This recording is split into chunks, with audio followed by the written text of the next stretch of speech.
Hello, നമുക്കിന്ന് മുട്ടക്കറി വെച്ചാലോ? അപ്പം മുട്ടക്കറി വയ്ക്കാനായിട്ട് ഒരു മാങ്ങ, ഒരു ചെറിയ മാങ്ങ, ചെറിയൊരു പുളിക്കിട്ട ചെറിയൊരു മാങ്ങ, പച്ചമുളക്, ഇഞ്ചി, വേപ്പില, ചെറുള്ളി, 2 സ്പൂൺ മുളക് പൊടി, 1 സ്പൂൺ മഞ്ഞൾപ്പൊടി, 1 സ്പൂൺ മല്ലിപ്പൊടി, ആവശ്യത്തിന് ഉപ്പ് ഇട്ട് പച്ച വെളിച്ചെണ്ണ ഒഴിക്കുക. കുറച്ച് പച്ച വെളിച്ചെണ്ണ ഒഴിക്കുക. എന്നിട്ട് നമുക്ക് അത് നല്ലോണം തിരുമ്പാം. വെളിച്ചെണ്ണ ഒഴിച്ച് ഇനി ഇത് നല്ലോണം കൂട്ടി തിരുമ്പാം. നമുക്ക് അതേ നല്ലോണം ഇങ്ങനെ തിരുമ്പി ഒരു 5 മിനിറ്റ് പൊത്തി വെക്കുക. അത് കഴിഞ്ഞിട്ട് നമുക്ക് ഇതിൽ അരമുറി തേങ്ങ അരച്ച് വെച്ചിട്ടുണ്ട്. അരമുറി തേങ്ങ അരച്ച് വെച്ചിട്ടുണ്ട്. അതിനി നമുക്ക് ഇതിലേക്ക് ഒഴിക്കാം. അത് നല്ലോണം ഒന്ന് കൂട്ടി തിരുമ്പി വയ്ക്കുക. എന്നിട്ട് അതിനാവശ്യത്തിൽ വെള്ളം ഒഴിച്ചു കൊടുക്കുക. അപ്പത്തിനും കൂടി വെള്ളം നമ്മൾ ഒഴിച്ചു കൊടുക്കുക.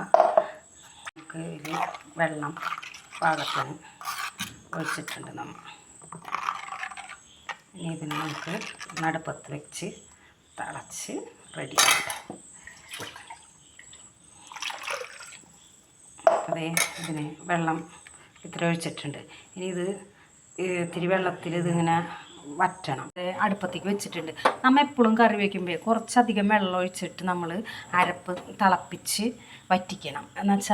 എന്നാലാണ് ആ കറിക്കൊരു ടേസ്റ്റ് വരുള്ളൂ. നമ്മൾ കുറച്ച് വെള്ളം വെച്ചിട്ട് നാളികേരം അരച്ചൊഴിച്ചിട്ട് ആ കുറച്ച് വെള്ളത്തിൽ നാളികേരം തിളച്ച് വറ്റുമ്പോൾ കറിക്ക് ഒരു ടേസ്റ്റ് വരില്ല എന്ന് വെച്ചാൽ അപ്പോൾ നാളികേരത്തിൻ്റെ നെയ്യൊക്കെ ഒന്ന് പിരിഞ്ഞ് വരണ്ടേ. അപ്പോൾ നല്ലോണം തീ വെച്ച് കഴിഞ്ഞ് നമുക്ക് ഇത് തിളച്ച് കഴിഞ്ഞ് കുറച്ച് നേരം തിളച്ച് കഴിഞ്ഞ് കഴിയുമ്പോൾ അത് ഒരു പകുതി മീഡിയം തീയിലിട്ട് വരുമ്പോൾ അത് അങ്ങനെ തിളച്ച് അരപ്പൊക്കെ ഒന്ന് പിരിഞ്ഞ് വരണം. അപ്പം വെളിച്ചെണ്ണ അങ്ങനെ തെളിഞ്ഞ് വരും. അങ്ങനെ വെക്കണം. അപ്പോഴാണ് കറിക്ക് ടേസ്റ്റ് വരിക. നമ്മുടെ അത് അരപ്പ് തിളച്ചിട്ടുണ്ട്. ഇനി നമുക്ക് അതിനെ മീഡിയത്തിലാക്കി വയ്ക്കാം. എന്നിട്ട് മീഡിയത്തിലാക്കി കഴിഞ്ഞിട്ട് കുറച്ച് നേരം തിളച്ച് വറ്റട്ടെ കേട്ടോ. നമ്മുടെ അരപ്പ് വറ്റിയിട്ടുണ്ട്. കണ്ട ഇത്രയായിട്ടുണ്ട്. അപ്പോൾ കണ്ട നമ്മൾ മീഡിയത്തിൽ വയ്ക്കുമ്പോൾ വെളിച്ചെണ്ണ അങ്ങനെ ഇതിങ്ങനെ പിരിഞ്ഞ് വരുന്നുണ്ട്. ഇങ്ങനെ വരും. അത് നമ്മൾ എന്ത് കറി വയ്ക്കുമ്പോഴും അങ്ങനെ ആക്കുമ്പോൾ വരും കേട്ടോ. നമുക്കിതിൽ മുട്ടയിടാം. പുഴുങ്ങി വെച്ച മുട്ട നമുക്ക് എല്ലാത്തിൻ്റെയും തൊണ്ട് കളഞ്ഞ് അതിൽ മുറിച്ചിടണം. ഇതിൽ മുട്ടയിടാം കേട്ടോ. പണ്ടൊക്കെ ഞങ്ങളുടെ വീട്ടിൽ മുട്ട കറി വയ്ക്കുമ്പോഴേ മുട്ട ഇപ്പോഴൊക്കെ നമ്മൾ കത്തി കൊണ്ട് മുറിക്കൂലേ. പണ്ടൊക്കെ ഞങ്ങളുടെ വീട്ടിൽ നൂലുകൊണ്ട് മുറിക്കും. നൂലെടുത്തിട്ട് മുറിക്കും. എന്നിട്ട് ഒപ്പത്തിന് മുറിക്കണ്ടേ, അങ്ങനെയൊക്കെ കാട്ടിയിട്ട് നൂലിട്ടിട്ടാണ് മുറിക്കുക. എന്നിട്ട് നടു മുറിച്ച് അങ്ങനെ വയ്ക്കും.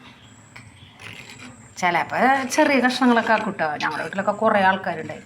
അപ്പോൾ മുട്ടേനെ അങ്ങനെ ചിലപ്പോൾ നടു മുറിക്കും. അതല്ലെങ്കിൽ ഒരു മുട്ടേനെ 4 കഷ്ണമൊക്കെ ആക്കും. അങ്ങനെ ആക്കും. ഇനി ഇതൊന്ന് തിളക്കട്ടെ കേട്ടോ. തിളച്ച് കഴിഞ്ഞിട്ട് നമുക്ക് ഉള്ളി കാച്ചണം. അപ്പോൾ അതേ നമ്മുടെ അത് തിളച്ചിട്ടുണ്ട്. ഇനി നമുക്കത് നിർത്താം. എന്നിട്ട് നമുക്ക് അതിൽ ഉള്ളി കാച്ചാം. ഉള്ളി ഇപ്പോൾ അത് 2 വേപ്പില നമുക്ക് ഇടാം കേട്ടോ തിളയ്ക്കുമ്പോൾ. പിന്നെ അതേ ഉള്ളി കാച്ചാം. ഉള്ളി അരിഞ്ഞിട്ടുണ്ട്. ഞാൻ അതിൽ കുറച്ച് വെളിച്ചെണ്ണ ഒഴിക്കുക. ഇതിലും ഒരു തുണ്ട് പച്ച വെളിച്ചെണ്ണ ഒഴിക്കുക കേട്ടോ. ഇത്തിരി എരിവൊക്കെ കൂടി നിൽക്കണമെന്നുണ്ടെങ്കിൽ ഇതിലിപ്പോൾ കറക്റ്റാണ് എരിവ്. നമുക്കിപ്പോൾ എരിവൊക്കെ കൂടിയിട്ടുണ്ട് കറിയിൽ നിന്നുണ്ടെങ്കിൽ പച്ച വെളിച്ചെണ്ണ ഒഴിച്ച് കഴിഞ്ഞാൽ എരിവ് ലെവലായി കിട്ടും കേട്ടോ. അപ്പോൾ അതേ ഇത് ഉള്ളി നമുക്ക് മൂപ്പിച്ചെടുക്കാം. മൂക്കട്ടെ കേട്ടോ. അവിടെ ഉള്ളി മൂത്തിട്ടുണ്ട്. ഇനി അതിൽ നമുക്കൊരു തുണ്ട് മുളക് പൊടി ഇടാം. തുണ്ട് മുളക് പൊടി ഇട്ടൊന്ന് മൂപ്പിക്കാം. അപ്പോൾ കറിക്ക് നമുക്കൊരു ഭംഗിയും കിട്ടും. എരിവ് പോരാന്നുണ്ടെന്നുണ്ടെങ്കിൽ അങ്ങനെയൊക്കെ ഇടാം കേട്ടോ. മൂപ്പിക്കുമ്പോൾ ഇട്ടാൽ മതി. അപ്പോൾ ടേസ്റ്റ് കിട്ടും. ഇനി നമുക്കിത് അതിലേക്ക് ഒഴിക്കാം.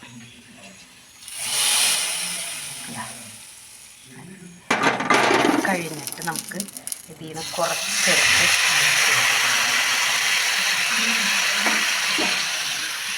നമ്മുടെ കറിയുടെ ടേസ്റ്റ്. അപ്പം നമ്മുടെ മുട്ടക്കറി റെഡി. അപ്പം എല്ലാവരും വയ്ക്കുക, കഴിക്കുക, സബ്സ്ക്രൈബ് ചെയ്യുക, ലൈക്ക് ചെയ്യുക, ഷെയർ ചെയ്യുക, എല്ലാവരും ചെയ്യുക. മറക്കണ്ട കേട്ടാ. അപ്പം എല്ലാവരും മുട്ടക്കറി വെച്ച് ചോറുണ്ണാം. നമ്മളിപ്പോൾ ഇതിൽ മാങ്ങ ഇട്ടിട്ടല്ലേ വെച്ചത്. മുട്ടക്കറി ഇനി നമുക്ക് കുടപ്പുളി ഇട്ടും വെക്കാം കേട്ടാ. കുടപ്പുളി ഇട്ട് വെച്ചാൽ നല്ല ടേസ്റ്റ് ഉണ്ടാവും കേട്ടാ. ഒരു ചെറിയ കഷ്ണം കുടപ്പുളി മാങ്ങയ്ക്ക് പകരം. നല്ല നമുക്ക് മീൻ കൂട്ടാത്തിൻ്റെ പോലത്തെ പുളിയൊന്നും വേണ്ട, ഒരു ചെറിയ കഷ്ണം. അപ്പോൾ അതിനൊരു ചെറിയൊരു പുളി, അപ്പോൾ നല്ല ടേസ്റ്റ് ആയിരിക്കും.